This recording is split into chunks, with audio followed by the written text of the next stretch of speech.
Soy Percibicho Salvatierra y esta es una edición nueva de Libertad Bajo Palabra.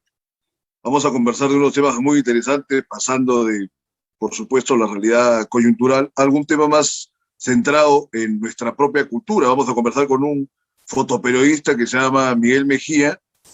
Él ha realizado un libro sobre el Coyurriti y eso es algo que vamos a abordar en este primer bloque. Luego, en la parte final, nos va a acompañar el abogado Jorge Zúñiga para conversar acerca de la propiedad, la pertinencia, la legitimidad de esta cuarta legislatura que se ha mandado a hacer el Congreso y profesamente para sus propios intereses. Entonces, sin más preámbulos, le damos la bienvenida a Miguel Mejía Castro. ¿Cómo estás, Miguel? Hola, Percy. Buenas noches. Buenas noches al público que estaba escuchando tu programa. Sí, gracias por esta entrevista. Justamente ayer fue la presentación del libro Coyuriti, Los hijos de la montaña sagrada. Ese es el título. Es un libro que lo realicé durante 9 visitas en 9 años al santuario del Señor de Coyuriti, ¿no? La primera visita la hice como reportero gráfico cuando laboraba en el Diario de la República, pero hice una conversión, ¿no? Me convertí de fotoperiodista y de reportero, me convertí en peregrino, y este libro justamente ofrece la mirada del peregrinaje desde los ojos de un peregrino que pertenece a una comparsa que son los sucucus de la nación Paucartambo, ¿no? Que son los únicos y la única comparsa que sube al Nevado Colquepunku durante las celebraciones de esta festividad y hace ritos sobre el Nevado, ¿no? Ritos que tienen que ver con el sincretismo propio seguramente de esa zona. Ahora, tú siempre has estado preocupado, por lo menos desde que se empezó a publicar tus libros, ¿no? De fotos o de fotoperiodismo, con la sierra, ¿no? Hiciste tu primera investigación sobre las víctimas del conflicto con el terrorismo.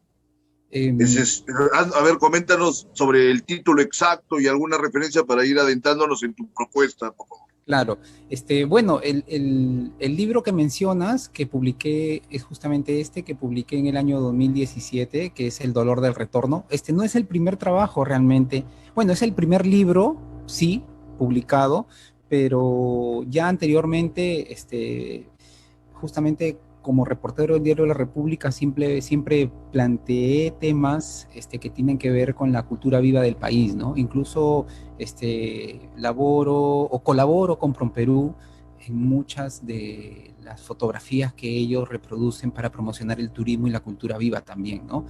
Entonces, y mi primer trabajo fue justamente de cultura viva, fue en el 2008 cuando hice un registro documental sobre Incahuasi, que es un pueblito en la sierra de la región Lambayeque, ¿no? Y se hizo una exposición en la Galería Pancho Fierro, también en galerías en Chiclayo. Entonces, desde que empecé profesionalmente con la fotografía, puse el ojo siempre en la revaloración cultural que deberíamos hacer, o que sentía que era la misión propia de un fotógrafo, ¿no? En este caso, de mi misión, ¿no? Para compartir lo que yo veía, ¿no? En los viajes que realizaba, ¿no? Sobre la cultura viva del Perú, ¿no? Pero tú empezaste con comunicaciones, con el periodismo escrito un tiempo. ¿Cómo fue que tuviste esta apertura al mundo del fotoperiodismo? ¿Cuál fue tu inspiración? He leído que tu inspiración en lo escrito era Kapuscinski, pero ¿te motivaron otros 2 maestros a adentrarte al mundo del fotoperiodismo? ¿Cómo fue? A ver, cuéntanos, Miguel. Bueno, cuando ingresé a la universidad, la verdad que una de las primeras lecturas a las que tuve acceso, yo antes de entrar a la universidad no conocía a Kapuscinski, y sí, fue, digamos, muy motivante saber que el periodismo es un periodismo que se tiene que realizar en campo, ¿no? Para mí fue muy estimulante leer no solo a Kapuscinski, ¿no? Sino leer otros autores que digamos, esbozaban una escuela del periodismo, digamos, viajero, ¿no? Un periodismo que se mueve para hallar la noticia. La verdad es que yo salí de la universidad con esa idea, ¿no? Pero uno cuando sale de pronto se da con se encuentra que ahora el periodismo se practica casi desde el escritorio, ¿no? Llamando por teléfono, y eso me desmotivó en parte a continuar con el periodismo escrito, ¿no? Por eso es que yo siempre cultivé como arte, como una cuestión de hobby, si se puede decir, la fotografía desde muy chico, desde casi niño o adolescente, y la fui desarrollando también con mis estudios universitarios. En la Católica llevé todos los cursos de fotografía que habían y eran electivos. Llevé un curso también en la Facultad de Arte. Entonces tenía la herramienta, la sabía manejar, pero no pretendía usarla para hacer periodismo o fotoperiodismo. Incluso yo veía a los periodistas cómo se acercaban en las puertas de las comisarías a los detenidos y decía, qué feo, ¿cómo puedo hacer, cómo pueden hacer eso? Pero yo terminé haciendo eso. O sea, bueno, no terminé, sino en una parte de mi carrera como fotoperiodista, yo también hice eso, ¿no? Entonces, pasé por muchas etapas como fotoperiodista de medios impresos, pero lo que siempre me motivó fue viajar y traer y que la fotografía se convierta en una ventana para aquellas personas que no conocen el Perú, el Perú interno, las provincias, ¿no? Las fiestas patronales, los artesanos que están alejados en pueblos muy pequeños. Entonces, esa fue una de las cuestiones que me impuse gratamente, ¿no? Como fotógrafo, ¿no? ¿Tú has sentido que hay como no, sino una versión, un distanciamiento entre el ciudadano promedio y lo que es el interior del país, indudablemente? Eso ya tiene casi una perspectiva política o cívica.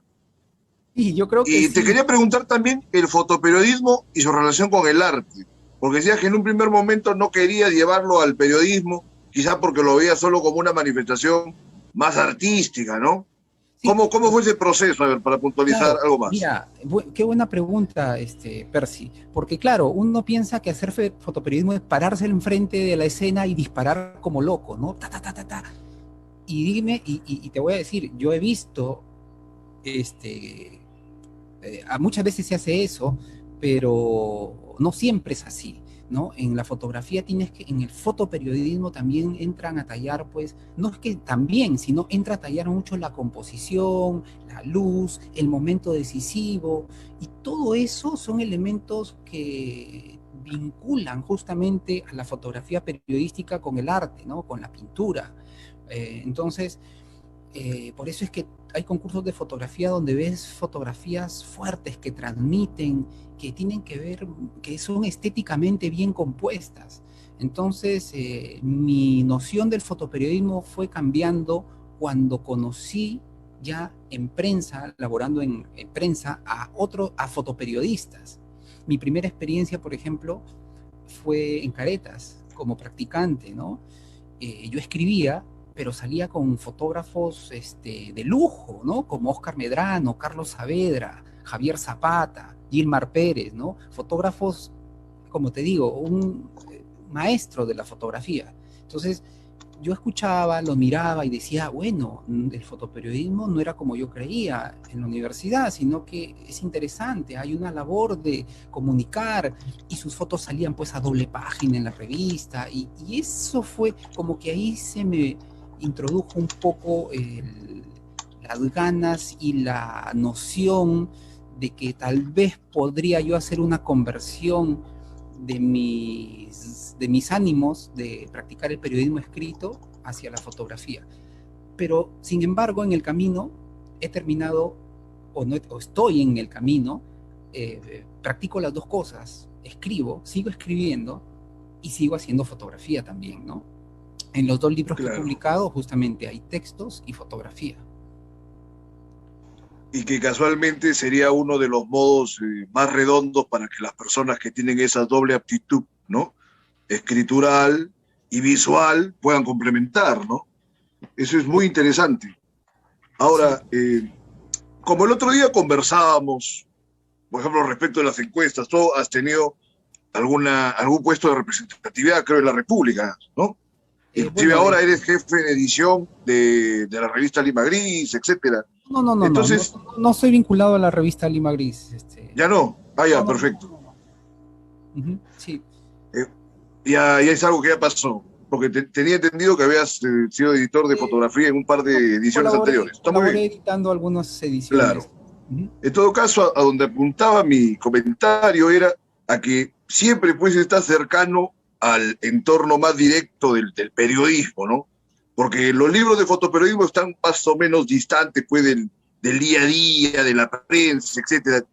Yo veo que tienen una composición más artística, ¿no? Entonces, a lo que yo iba es, sumado a esa conciencia, ¿no? O esa aprehensión de este distanciamiento entre la cultura, ¿no? Del interior del país o la cultura genuinamente ya pues más peruana y lo que se suele ver en las ciudades.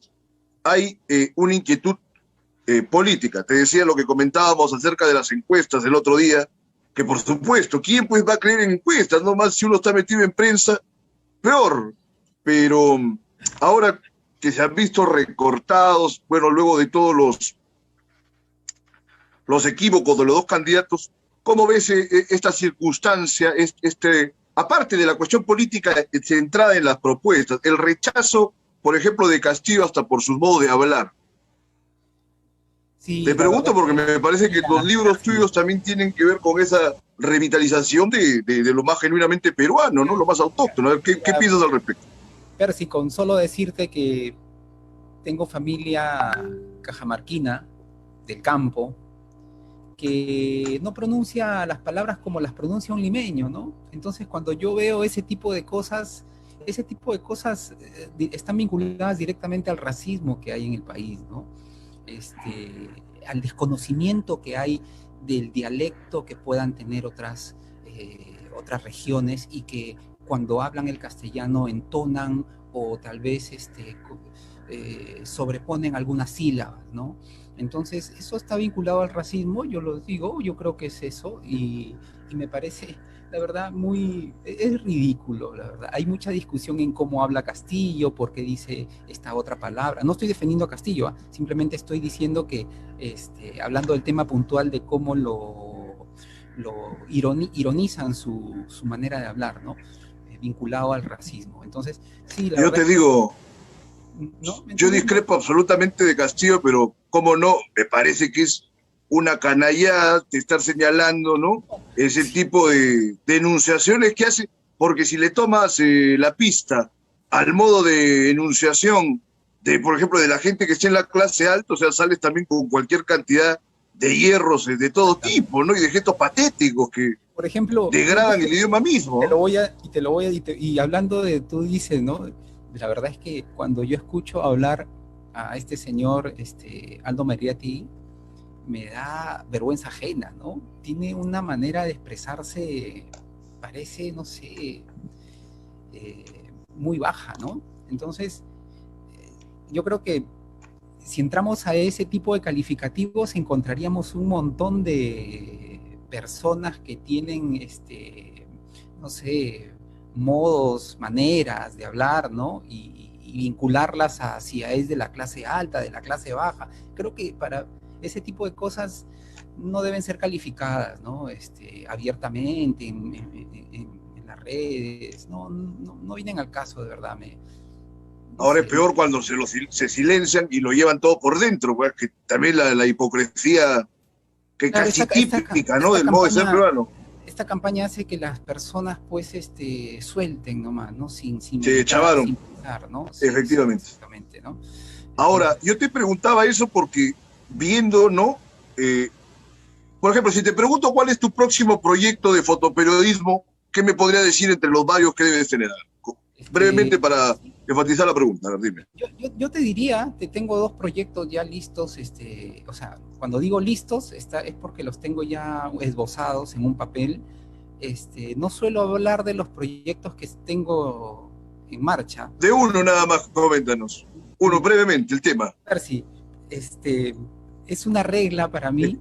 No, es que ¿sabe por qué te pregunto? ¿Por qué? Porque veo que en tus proposiciones del fotoperiodismo hay como una intención de poner en cercanía este Perú oculto, ¿no? Sí. Entonces yo ¿Te casi puedo estoy decir seguro algo? que tus próximos dos proyectos tienen también Sí, ese tipo de intención, ¿no? Te sí, cuento, y he hecho esa lectura exactamente. de lo que hemos conversado y de lo que veo de tus libros. Ahora ya, Sí, bueno, vamos a centrarnos en esta publicación. Claro, yo te pregunto porque hay siempre un trasfondo, ¿no? sí, el próximo Entonces, proyecto, te puedo decir que el próximo proyecto sí es en la parte, en la sierra, otra vez en la sierra, y que vincula a muchas comunidades que viven en un espacio en común, pero que son diversas, o sea, comparten una misma región, pero que tienen,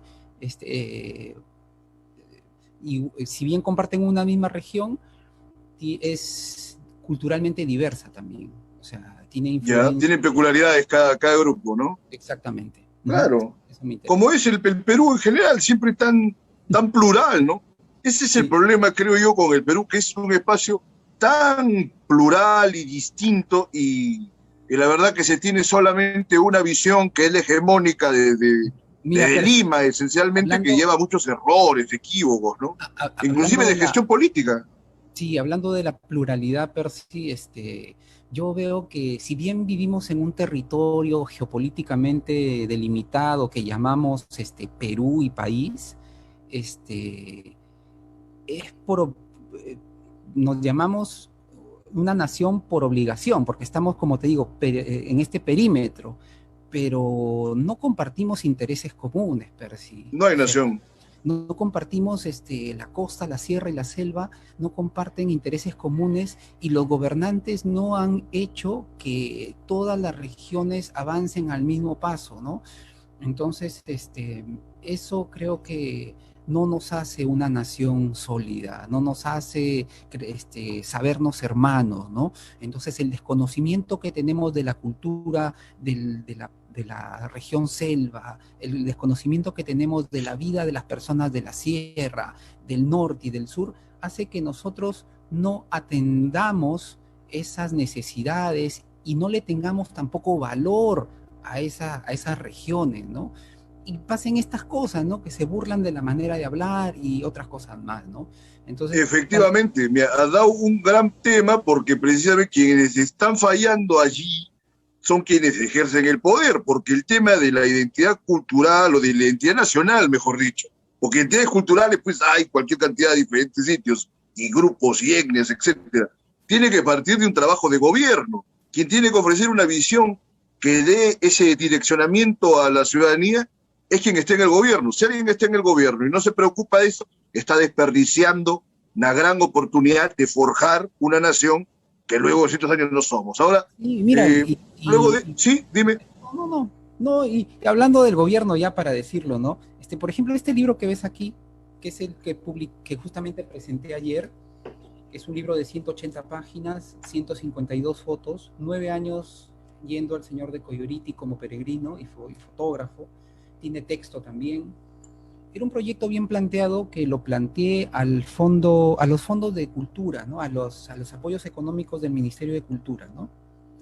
Sí. Sin embargo, lo planteé porque creía que esto les iba a interesar, ¿no?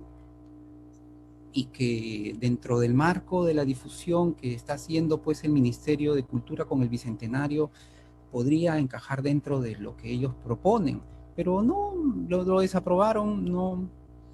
Sin embargo, eso no me desalentó porque yo nunca estuve atenido a ese apoyo, ¿no?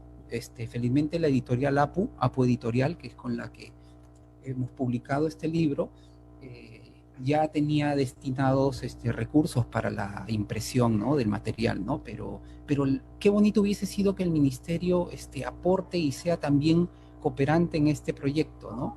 Y poder hacer tal O vez... alguna gran empresa también, ¿no? En el sector privado, que Sí, aparecen muy de vez en cuando y no tienen ningún tipo de participación en lo que es, por ejemplo, la responsabilidad social, en este caso cultural. Justo vamos a cerrar hablando a ver de Coyurriti. Coyurriti es una festividad, una peregrinación muy importante y que sin embargo casi estoy seguro que si le preguntamos a 100 transeúntes acerca de Coyurriti, dos o tres nos darán, digamos, con propiedad una aproximación al fenómeno. Coméntanos, a ver, de la importancia de la peregrinación y también adelántanos, a ver, de repente has tenido alguna experiencia espiritual en esos caminos A ver, adelante, Miguel. Mira, Coyuriti es una festividad ancestral de la época preincaica, o sea, viene desde hace muchos años. No se tiene referencias de cuándo empezó, pero se peregrina hacia una zona montañosa de Cusco,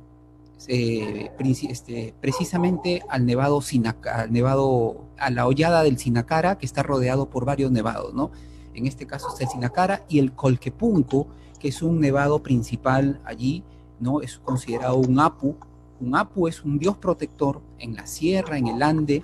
A los nevados, a los glaciares se les considera dioses protectores, ¿no? Dioses que dan, pues, conceden, digamos, protección a esa parte, a esa región. Entonces el Colquepunco es un apu considerado un apu sagrado, un dios, ¿no?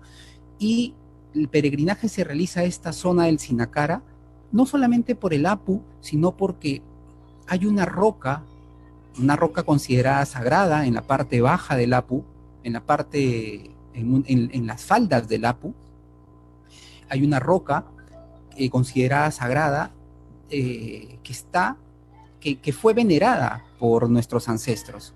En la época colonial, lo que hicieron fue construir una iglesia sobre la piedra, sobre la roca, y cubrirla y cubrir la roca con el retablo. O sea, tú entras a ese templo y lo que ves es el retablo y solamente una pequeña urna donde se muestra un pedacito de la roca donde está pintado Jesús, ¿no? Crucificado, ¿no?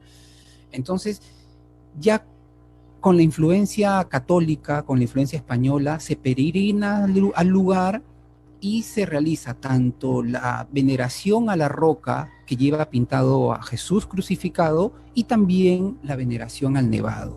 Por eso es que se dice que en Coyuriti hay una mezcla, hay una mixtura. Pero más allá de que sea... El sincretismo. Un sincretismo, ¿no? Pero te voy a decir algo. Cuando yo fui por primera vez, hay que aclarar que esta festividad es considerada por la UNESCO como Patrimonio Cultural Inmaterial de la Humanidad y por el Estado peruano es considerado como Patrimonio de la Nación también. Entonces, por eso es que Coyuriti es tan importante como rito, como una celebración que, digamos, representa, ¿no? al Perú andino, al Perú profundo. Te sigo contando. La primera vez que yo fui, le pregunté a un peregrino, justamente de la comparsa de los Sucucus de Paucartambo, le pregunté, oye, ¿cómo haces tú para conectar al Apu, al Nevado, que es un dios andino, con Jesús que está pintado en la piedra, en la roca? ¿Cómo haces? O sea, vienes aquí, pero yo la verdad que es la primera vez que vengo. Yo como andino no tanto me acercaría a la figura de Cristo en la roca. Y él me dice, mira, Miguel, no racionalices estos símbolos. Lo que tú si es que sigues viniendo, porque como peregrino te tienes que comprometer a ir por lo menos 3 años seguidos, porque si no el señor de Coyuriti te castiga. Esa es la, digamos, la leyenda. Vas a seguir viniendo y tú vas a sentir adentro qué es lo que te llama más. O sea, no pienses, Miguel, me decía, no racionalices, no razones sobre estos símbolos. Tú peregrina y tú en tu interior vas a descubrir qué elemento es el que más te llama, el nevado, claro, o la figura de Jesús. O el cristianismo. Al final debe ser una mezcla. Miguel, esto es muy interesante. Tenemos que pasar al siguiente bloque del programa. Ha sido un gran gusto. Dinos cómo pueden adquirir tu libro para despedirnos y pasar inmediatamente al siguiente bloque. El libro va a estar en librerías a partir del 15 de junio, pero es un precio muy superior al que ahora está a un 30% de descuento. Pueden acceder a la página de Apu Editorial, que es www.apueditorial.com, ¿no? Apu Editorial. Perfecto. Entonces, este ha sido Miguel Mejía Castro, en Libertad Bajo Palabra. Listo. Tenemos que pasar al siguiente bloque. Adelante. Gracias. Un abrazo.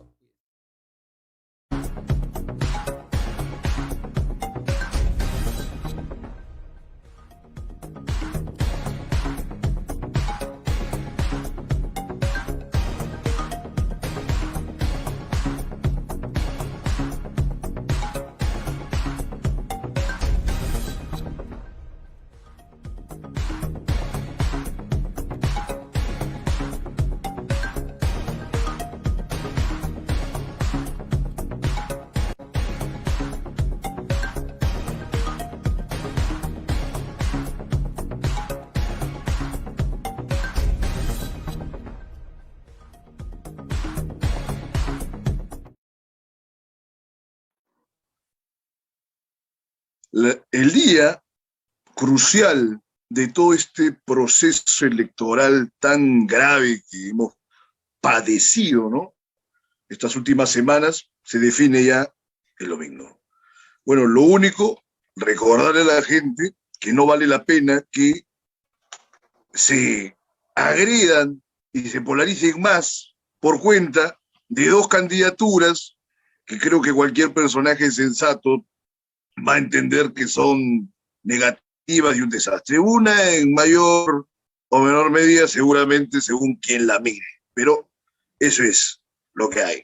Lo que hay que hacer, como siempre me gusta enfatizar, no lo dicen demasiado, no lo dicen de ninguna manera en los medios, es que la ciudadanía tenga una participación. Por ejemplo, ahora, una vez más, se ha dado un incendio en Cantagallo. Todo el país está lleno de problemas y de cosas, pero Cantagallo se incendia cada ciertos números de meses ya.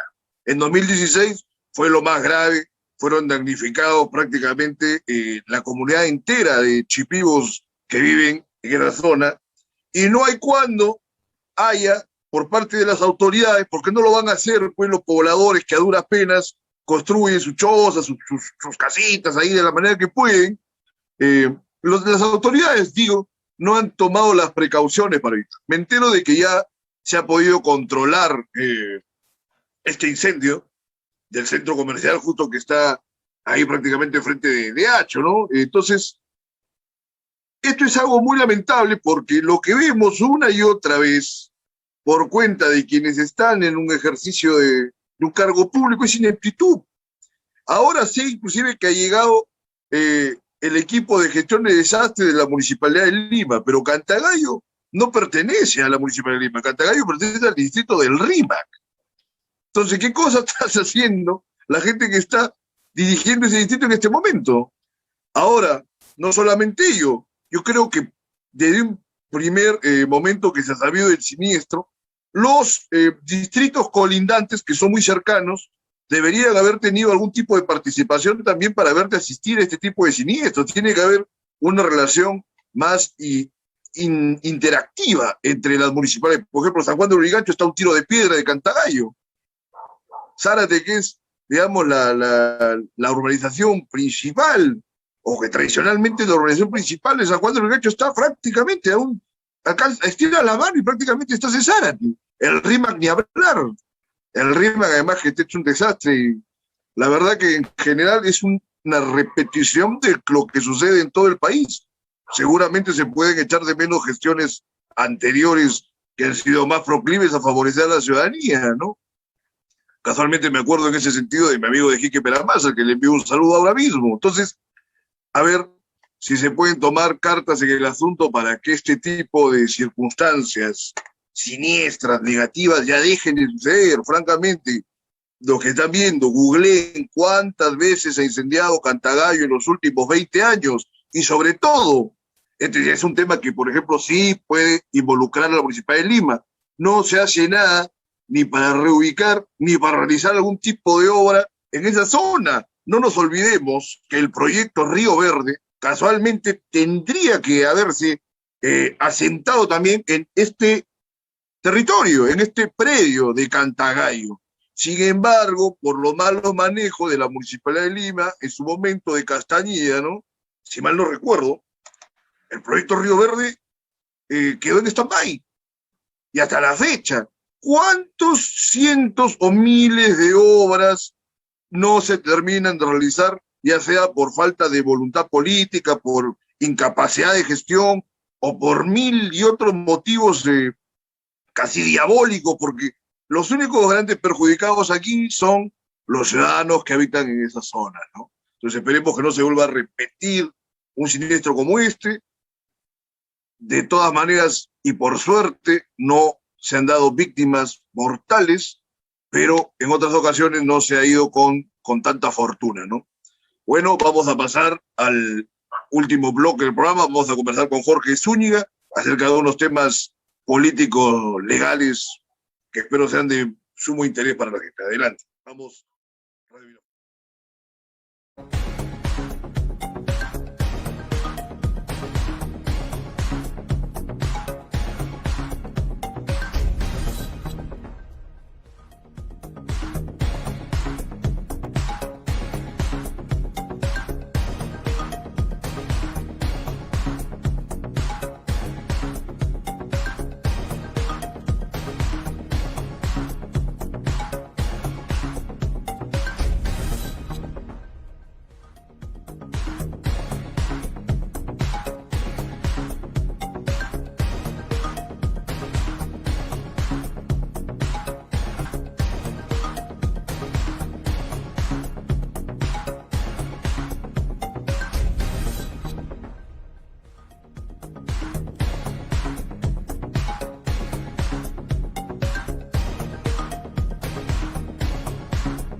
Retomamos Libertad Bajo Palabra. Ahora vamos a conversar con Jorge Zúñiga Escalante, que es un abogado multifuncional, experto en derecho penal, en derecho parlamentario.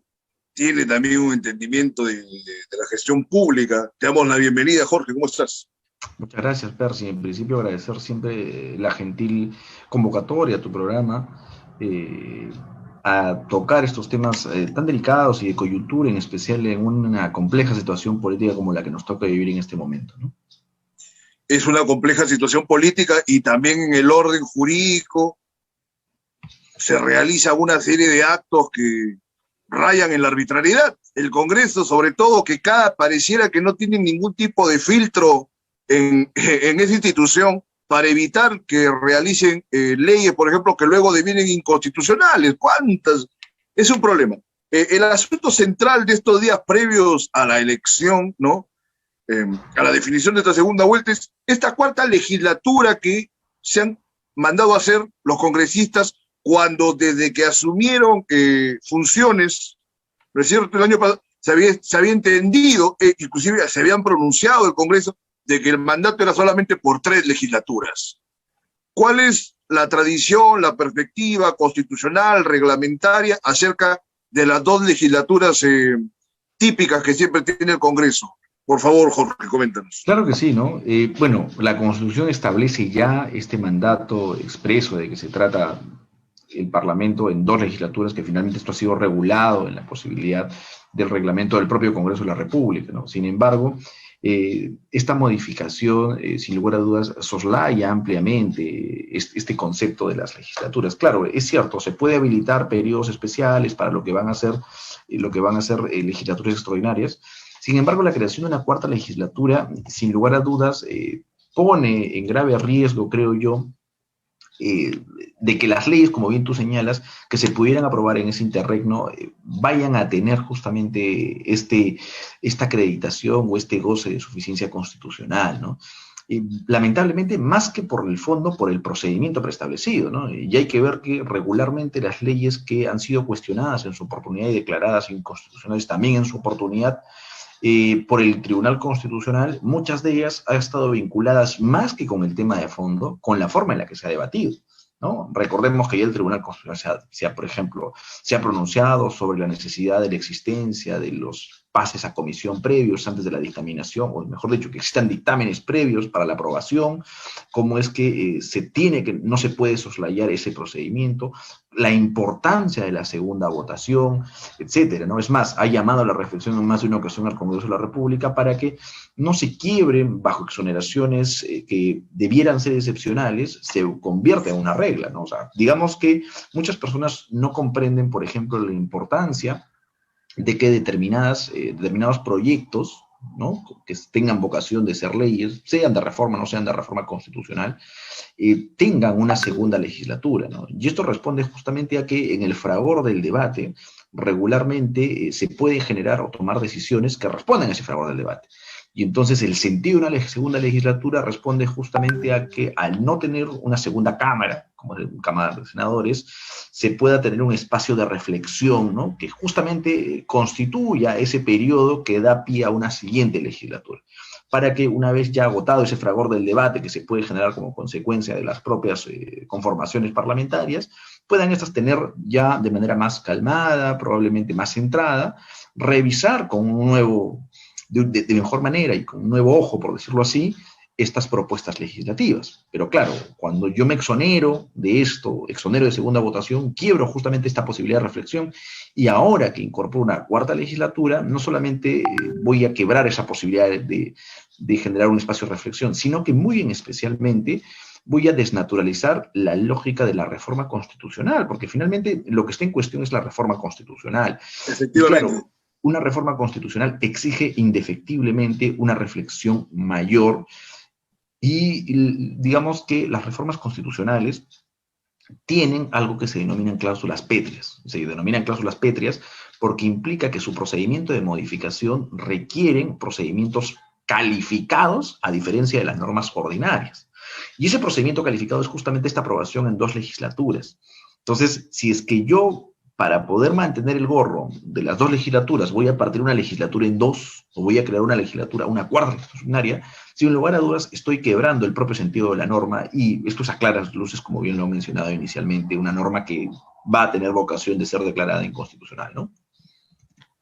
Es interesante que lo remarquemos desde el aspecto técnico estricto, porque además políticamente pues constituye totalmente un atentado contra los mismos intereses de la gente, porque o sea, como tú lo has señalado y lo sabe quien abre la Constitución, el procedimiento de reforma tiene que verse con dos legislaturas ordinarias, con un número de una mayoría calificada, etcétera. Ahora, como tendría que revisar en todo caso esto el siguiente Congreso, que según como se ven los resultados del 11 de abril, serían adversos a las posiciones de los congresistas que ahora han hecho esta modificación, han hecho este berrinche, este disparate, esta manipulación express a la que ya de alguna manera también han tenido acostumbrados a los peruanos, sino que como las últimas semanas todo el mundo se ha centrado en las elecciones, aprovechan para hacer cualquier cosa.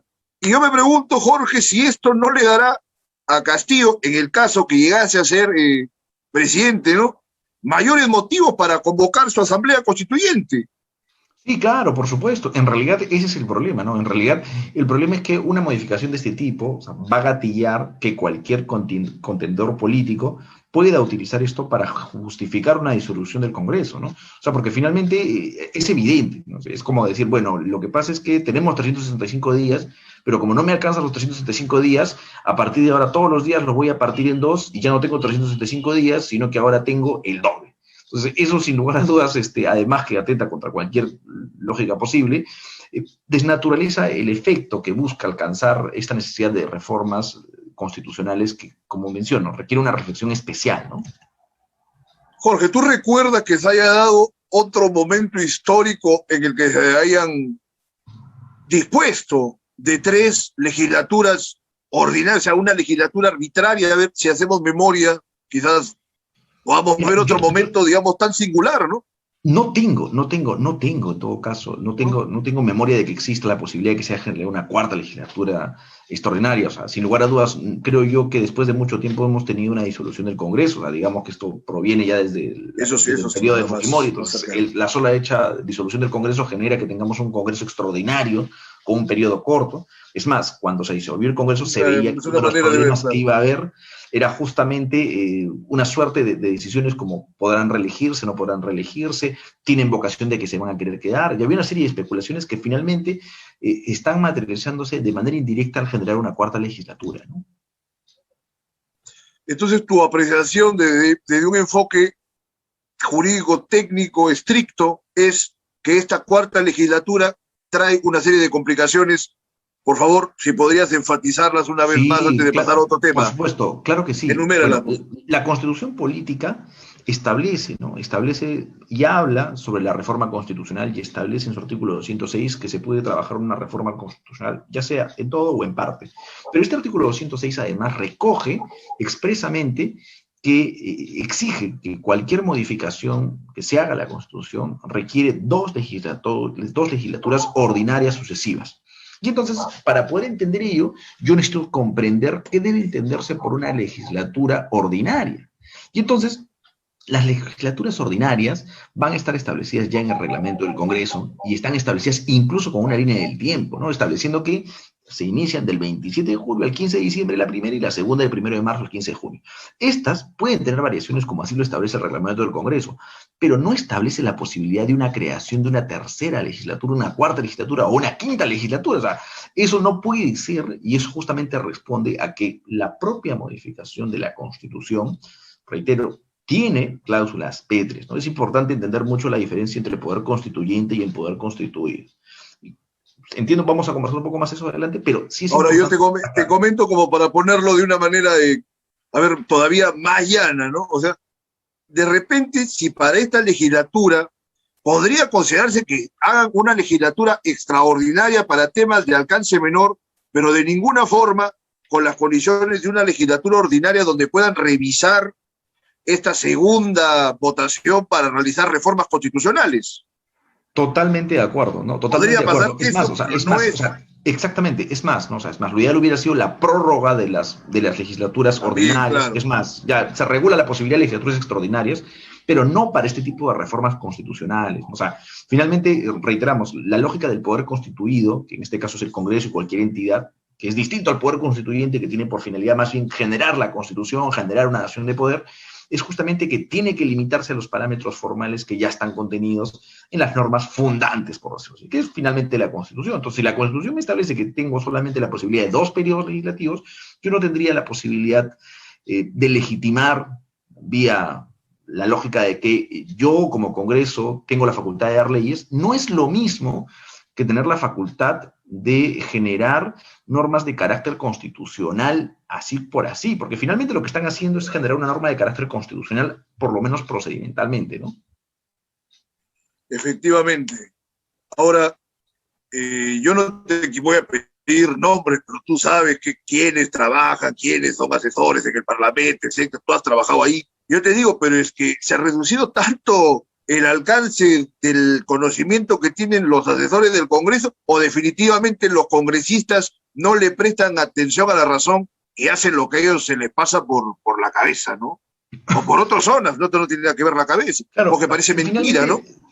claro, o sea, finalmente hay que entender que, si bien es cierto, los asesores son un soporte de los congresistas, finalmente quien toma Claro, decisiones la son los decisión es de ellos. congresistas, ¿no? Es más, o sea, la votación responde por los congresistas. O sea, los asesores incluso podrían estar en desacuerdo con la votación de los congresistas, pero son los que Claro que sí. deciden. Ahora, claro, siempre se ha cuestionado, y probablemente esa sea la razón de ser de la impopularidad del Congreso, y es que el Congreso no es un órgano eminentemente técnico, sino es un órgano eminentemente político. Entonces, el problema viene en que, por ejemplo, para efectos de la de modificaciones legislativas, o sea, el Congreso tiene poderes casi limitados, ¿no? Siendo su único poder la infranqueable Constitución. Pero en el caso de las reformas constitucionales, y es un tema que probablemente se pierde, es que allí sí el poder es sumamente limitado, porque por la propia naturaleza del el poder constituyente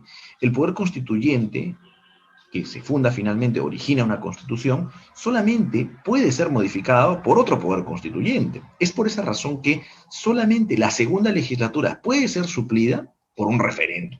Porque finalmente el referéndum, que es el pueblo, sí puede convertirse en un poder constituyente y poder generar una Claro. reforma constitucional. Entonces, esa línea es tan delgada que muchas veces creen que, como los congresistas suelen pensar que, como puedo hacer este tipo de modificaciones legislativas con amplio margen, también puedo hacer lo propio dentro del espectro constitucional. Y yo sí estoy convencido que para este efecto me parece que es un exceso evidente, ¿no? Es un exceso evidente y, como bien lo señalábamos al inicio, va a generar pronunciamientos del Tribunal Constitucional, pero que además trae otro problema consigo, ¿no? O sea, porque finalmente entiendo yo que en esta cuarta legislatura además se pretende hacer la renovación de los miembros del Tribunal Constitucional, situación que pone aún en una situación mucho más delicada, ¿no? Porque finalmente, si bien es cierto, el Tribunal Constitucional es un órgano jurídico constitucional, es un órgano constitucionalmente autónomo, etcétera, no deja de ser un órgano de carácter político. Entonces, en esa naturaleza de ser un órgano de carácter político, que toma decisiones jurídicas, pero también en consonancia con disposiciones de carácter político, vaya a tener que también tomar en cuenta y declarar una propia nulidad que justifique la nulidad de su propio mandato. Entonces, sí verdadero embrollo, ¿no? O sea, exacto, a o sea, los especialistas sí va a más generar un técnicos problema. en derecho serían los únicos que hallarían un elemento divertido, por lo menos de ejercicio mental, pero Sí, es claro. casi un caos, o sea, y a la gente se le tiene que pasar, inclusive Sí, claro. a los propios abogados que no son expertos en la rama, ¿no? Entonces Claro. tendríamos 3 puntos muy críticos ahora. El tema de los senadores, ¿no? La doble cámara, el tema de la cuestión de confianza, que con ello querrían evitar, por ejemplo, el esquema de Cerrón para disolver el Congreso, etcétera, y tendríamos el tema del Tribunal Constitucional. 3 aspectos muy graves que se está pasando por las patas de los caballos, que por supuesto es la mentalidad de la mayoría de los congresistas que están participando en este atropello, no solo a la tradición, sino al orden constitucional y reglamentario, inclusive del propio Congreso. Ahora, Jorge, ¿Quieres agregar algo sobre este tema para pasar Sí, claro que sí. al Hay siguiente? hay un antecedente bastante particular sobre esto, ¿no? Hay una sentencia del Tribunal Constitucional que se llama Boreo Dría más 5.000 ciudadanos.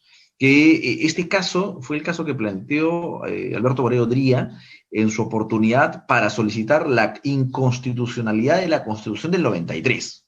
Y es un tema particular, porque finalmente, usando un mecanismo que recogía la Constitución del 93, que era la acción de inconstitucionalidad en ese entonces, él plantea y dice, oye, la Constitución del 93 es una Constitución que es inconstitucional porque la Constitución del 79 fue derogada de manera írrita, ilícita y contraviniendo el procedimiento preestablecido. Situación que más o menos se alinea a lo que se está viendo aquí. ¿Y qué resolvió en su oportunidad el Tribunal Constitucional? El Tribunal Constitucional resolvió, dijo, bueno, lo que plantea Boreo Dría es parcialmente cierto. El procedimiento de modificación constitucional que contenía la Constitución del 79 no es el procedimiento que se ha utilizado para modificar y generar lo que hoy se conoce como la Constitución del 93. Sin embargo, por seguridad jurídica, no podríamos declarar la nulidad de los actos que se han generado como consecuencia de la Constitución del 93. Y entonces, es más, a partir de esta Constitución 93, ha propiciado que exista la posibilidad de que se formule este proceso llamado acción de inconstitucionalidad, por lo cual se declaró infundada la demanda y por seguridad jurídica se mantuvo la vigencia de la Constitución del 93, situación que podría replicarse en este momento bajo los planteamientos que estamos esgrimiendo de elegirse un nuevo Tribunal Constitucional, con lo cual el novísimo Tribunal Constitucional ya tendría un precedente, por decirlo así, no tiene la condición de precedente, pero sí tendría un antecedente para seguir el mismo sentido y mantener la vigencia de lo que hoy por hoy se podría aprobar en esa cuarta legislatura. Mira, perfecto. Vamos pasando a este segundo escenario, que ya es más político. Tiene que ver con la convocatoria eventual a una asamblea constituyente que en realidad es la única propuesta que tiene Castillo, ¿no? Digamos, la única propuesta que ha mantenido desde un primer momento. Luego ha ido tratando de maquillar las intenciones de Cerrón y su compañía, pero la asamblea constituyente, además, es una propuesta en la que coincide absolutamente con el resto de la izquierda, ¿no? Como Perú, etcétera, que ellos a toda máquina quieren cambiar el modelo. Según ellos, el modelo económico es lo peor, por supuesto que hay fallos, y que todo eso se resuelve cambiando de constitución.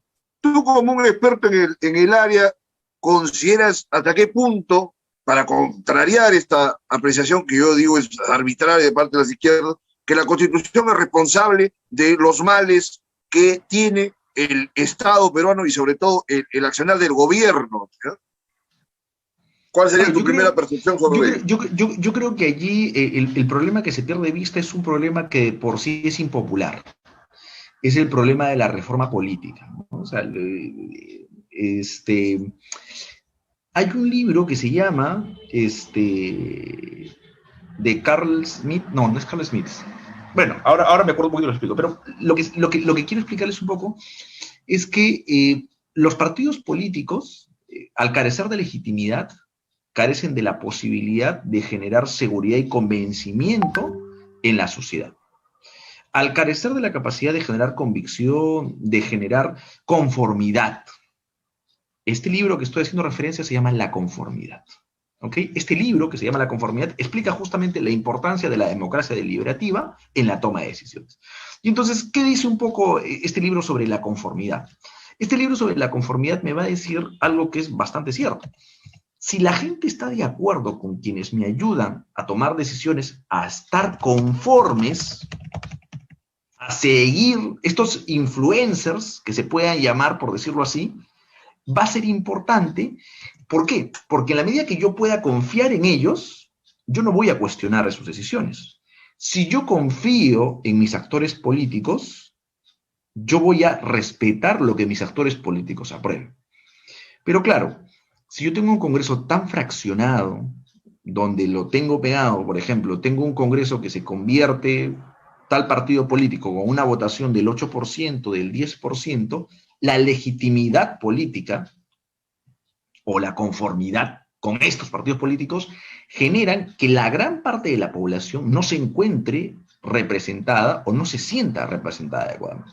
El no sentirse representado adecuadamente genera lo que Luis Pázara justifica como la no creencia en el Estado de Derecho. Entonces, si yo no creo en el Estado de Derecho, porque yo no estoy conforme con mis actores políticos, no estoy conforme con mis actores políticos, y entonces no estoy conforme con las leyes que aprueban. Si no estoy conforme con las leyes que aprueban, yo busco estar contrario a ese sistema.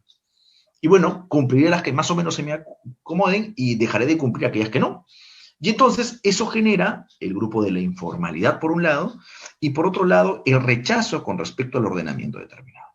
Lo que finalmente sí justifica es una reforma de carácter político, pero yo no creo que esa reforma de carácter político, que tiene que ver básicamente con fortalecer las organizaciones políticas, generar la solidez que éstas requieren, con miras a poder fortalecer finalmente esta democracia deliberativa, pero yo no creo que eso pase por una reforma necesaria de la Constitución. O sea, yo sí creería, por ejemplo, que podríamos plantear una reforma de la Constitución, pero más que por una cuestión de que nuestra Constitución requiera cambios, por una cuestión más bien de legitimidad política.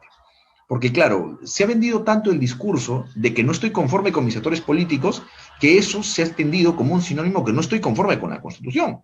Pero nosotros vamos a advertir que si revisamos la Constitución, muchos de los parámetros que ya están contenidos en la Constitución son cuestiones que no tienen nada que ver con nuestra clase política. O sea, nuestra clase política responde a otro criterio. Y decía que es impopular porque la solución que le han planteado hasta hartazgo todos los técnicos que en su oportunidad han tenido que ver básicamente los temas de legitimidad, pasa por convertirnos en un sistema bicameral y parta por incrementar la cantidad de representantes. Porque hoy por hoy tenemos que, para poder hablar de que un peruano se encuentra adecuadamente representado, o mejor dicho, la tasa de representatividad equivale más o menos a 120.000 ciudadanos por congresista.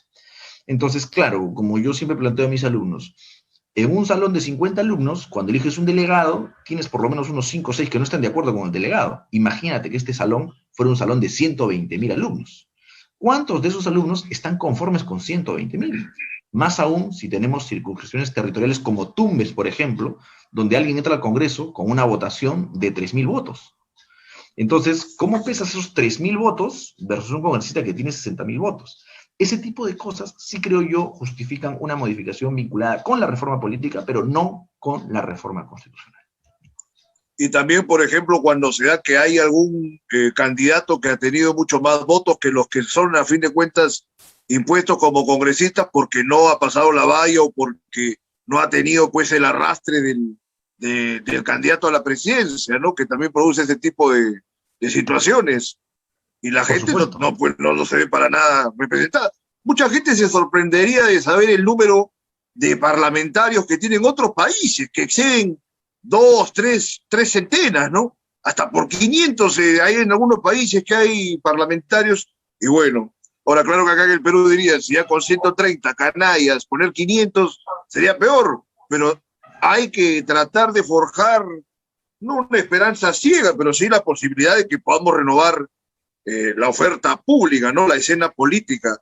Ahora, para finalizar, Jorge, siempre muy interesante conversar contigo, dada tu sapiencia jurídica, ¿no? Y todo lo demás. El tema de la Asamblea Constituyente que proyecta la izquierda, con esta forma dispersa de dar 50% a partidos políticos y el resto a actores sociales, sobre todo actores sociales que muy bien podrían tener una participación, pero cuando estuviesen en un nivel más alto que el actual, ¿no? Ojalá, cuando todo el pueblo estuviese bien educado, seguramente seríamos otro país, pero con los hierros y falencias que hay en la actualidad, casi no se puede llegar a ninguna parte. ¿Cómo ves esa circunstancia, esa práctica y esa prédica? Sin lugar a dudas, ese tipo de prácticas no resultarían viables, ¿no? O sea, hay que partir siempre de la premisa que la democracia parte de la lógica de la representatividad, ¿no? Y la representatividad, en especial para una asamblea constituyente, parte de la premisa mucho más amplia, no tan acotada. Si nosotros fuéramos un Estado, un país en el cual todas las personas necesariamente tienen obligatoriamente de tener pertenencia a un partido político determinado, cosa que no existe en ningún país del mundo, quizá tal vez podríamos plantear que se puede recoger esas ideas que plantea Pedro Castillo respecto a que en todo caso hay un 50% de organizaciones políticas y otras organizaciones sindicales, por así decirlo. Porque lo que podría pasar de hacerse bajo el planteamiento que me compartes es que finalmente queden excluidas de este debate tan importante que sería la conformación de una nueva constitución aquellas personas que no tienen capacidad de incorporarse a alguno de estos grupos, ya sea las agrupaciones políticas o ya sea las agrupaciones sociales. O sea, finalmente tenemos agrupaciones sociales formales, como pueden ser muchos de los sindicatos que existen, pero también tenemos agrupaciones sociales no formales. Por ejemplo, estos grupos de lucha a favor de la vida o estos grupos de lucha contra el feminicidio, contra la violencia contra la mujer, son grupos que no están plenamente constituidos de manera formal, muchos de ellos, pero sin embargo representan un conjunto de personas que tienen un interés político, sin lugar a dudas, no desde el espectro de asumir un cargo público, pero sí desde el espectro de generar impacto en las políticas públicas. Y entonces ellos, sin lugar a dudas, sí necesitan, por ejemplo, participar de este debate a fin de enriquecer el debate con sus aportes. O sea, lo importante de una nueva constitución, de darse el caso, es que tengamos en la mesa todas las aristas posibles. El país es un país multidiverso, y si es que yo voy a acotar mi multidiversidad como país en 4 o 5 grupos que considero son los más representativos, sin lugar a dudas, el resultado va a ser que finalmente lo que estamos haciendo es una segunda revolución francesa a la peruana. Y estamos buscando cambiar simplemente de clases sociales y buscar elevar una clase sindicalista para que sea una clase alta, y la clase alta baje finalmente de clase, que es lo que finalmente pasó como consecuencia de la Revolución Francesa en su oportunidad. Qué bueno que no mencionas el régimen del terror consiguiente a esa revolución, ¿no? Bueno, el mundo tiene ese tipo de experiencias y tiene sus costos. Mucha gente le huye al tema del terror en los procesos revolucionarios. Acá también se ha visto pues un grado de infamia por parte de la derecha que terruquean a cualquier izquierdista, pero eso no niega que haya gente en las izquierdas, sobre todo, que tienen una perspectiva revolucionaria, que hayan estado vinculados, ¿no? Con estos personajes, pero bueno, ese es otro tema. Entonces, para ir finalizando, te digo, el tema del proceso constituyente de Chile, muchos creen que es una situación que acá debiera repetirse. ¿Tú podrías precisar en tu entendimiento del derecho? Bueno, es casi una circunstancia obvia de que cada realidad corresponde a diferentes intencionalidades y circunstancias, pero acá yo veo esa ceguera de que se sienten estimulados porque hay una constituyente en Chile. ¿Qué opina de eso? Yo creo que hay una amplia diferencia, ¿no? O sea, y hay una amplia diferencia en razón a la solidez de los partidos políticos. Es cierto, por ejemplo, que en Chile la izquierda ha tenido un amplio margen en la constituyente, y no solamente ahí, en las elecciones municipales también, pero que es una izquierda consolidada, es una izquierda con ideología, es una izquierda combativa, orgánica, unificada, no una izquierda dispersa, con ideologías no uniformizadas.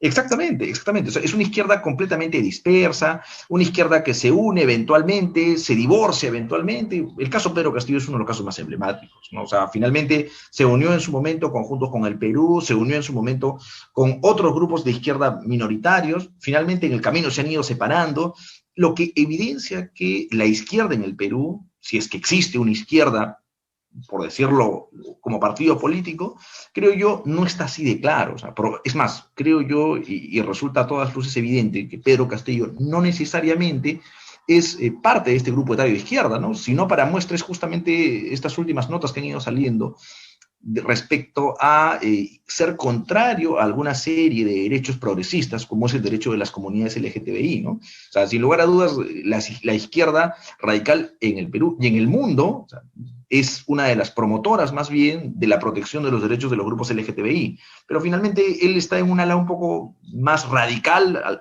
apegada probablemente a una idea comunista, y un comunismo incluso particular, ¿no? Pero finalmente no necesariamente creo que podríamos hablar de una izquierda.